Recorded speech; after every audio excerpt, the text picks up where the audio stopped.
Let's move on. Talk about the rubber dam. We all should be using that. We have to be using that. An illustrated case for you here of this nice case that was started here. We see files in the molar tooth. We know there's not a rubber dam on this case, but yet there's files in the tooth. We're taking a lot of risks. He's not using a split dam technique because there's no tooth behind it to split rubber dam off of. So how is this endo being done with no rubber dam? How are the solutions? How are we irrigating properly if there's no rubber dam?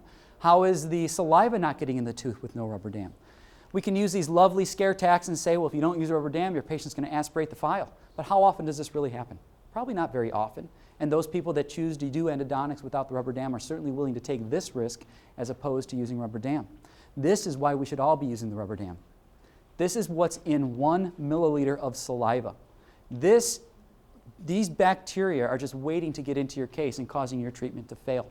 So this is the main reason why we're using rubber dam, is to follow an aseptic protocol. In a vital case, let's say I'm short.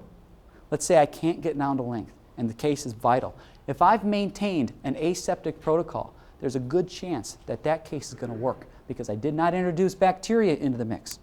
If I'm working in a necrotic case and I'm short, different story because now we have infected tissue inside that tooth. But in a vital case, if I'm practicing strict aseptic protocol and I run into some problem that I can't correct, the odds of that tooth not working are slim.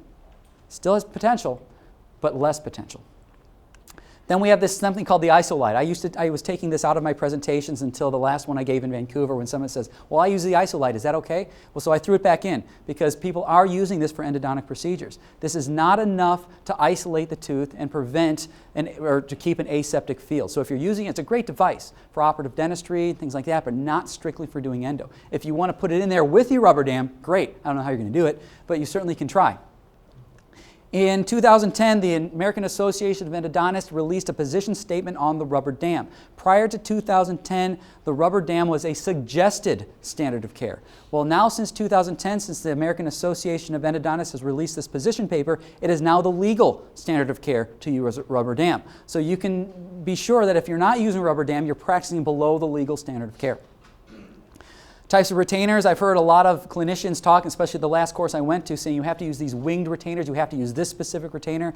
Well, I got a lot of retainers in my office. I practice with a partner, so he likes different ones than I like. I like the wingless ones. There's not many cases I can't get through with these 3 retainers. We've got the number W8A for molars, W2A for premolars, and the number 9 for anterior teeth. I can treat 90% of my cases with one of these 3 clamps. And I don't call them clamps in my office. I ask the terminology to be called a retainer because nobody wants to have a clamp on their tooth. They'd rather have a retainer on their tooth. So terminology is a big thing. It's a psychological thing. So if I ask for a different retainer, I say I'll take the number 9 retainer. I say don't grab me the number 9 clamp because the terminology is too harsh and too rough.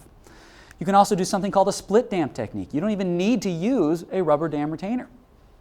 But you can also use more than one rubber dam retainer. There's a lot of different creative ways you can use the rubber dam as long as you're isolating that tooth properly. So this is the placement of a rubber dam. I'm going to show you a couple little techniques that I think that I use now because of lessons that I've learned. So basically, a proper rubber dam can be placed on a tooth without anesthesia. This is my assistant. She volunteered for this. We're placing the rubber dam over a non-anesthetized tooth, and we're just working around the tooth itself. But what I want to show you here is as I'm manipulating that rubber dam, and as soon as that rubber dam forceps leaves that retainer, my finger's on that. I don't want it to pop off.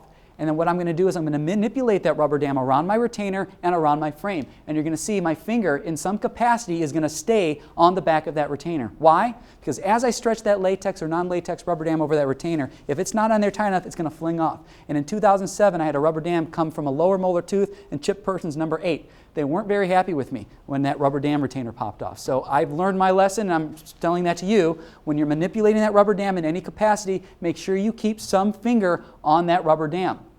Once you slide that rubber dam frame on, it's going to flip over that patient's nose. They're going to feel very claustrophobic. Do not cover their nose with that rubber dam. Take a couple seconds, take a scissors, and cut right around where their nose is so they can continue to breathe.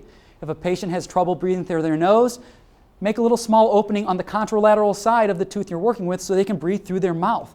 I'm using that rubber dam. I've never done a root canal without it in the, 14 years now that I've been practicing dentistry as a general dentist or an endodontist, because it has to be used. If somebody says, well, I can't tolerate the rubber dam, I say, well, then you may have to get your tooth extracted.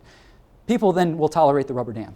if they know that that's the only way that they can save their tooth. And I never let a patient tell me or dictate their treatment to me. If they don't want to follow my rules, then they can either go to somewhere else that they feel comfortable not using rubber dam, or they can have their tooth removed.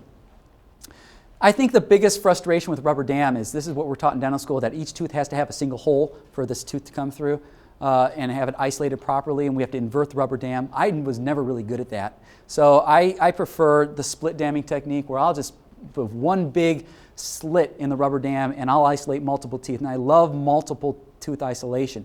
But we also have to consider sealing off those parts of the rubber dam with a sealing agent. For that I use a product called Oraseal, sold by Ultradent. It comes in a putty form. I like the putty form, so a little bit, it's not as thick, but they also have the caulking agent as well. So what we do here is, after we have split dam, and again, I love split dams because I love seeing multiple teeth in my area of access. It helps me stay on track with the pulp chamber, and this is in live. We just kind of squeeze it all around the tooth, and this helps me seal it. That way I don't have to punch an individual hole for each tooth. It's a very easy way to do it. Then all we do is just take a little cotton pellet. This is all in real time too. So it doesn't take long to do this. It ensures me that I can have an aseptic field, and we just kind of mush it in. And when we're done with the treatment and take the rubber dam off, we just take an air water syringe and spray down the area, and rinses right off. If we don't get it all, well, then we can take a toothbrush and rinse it off too.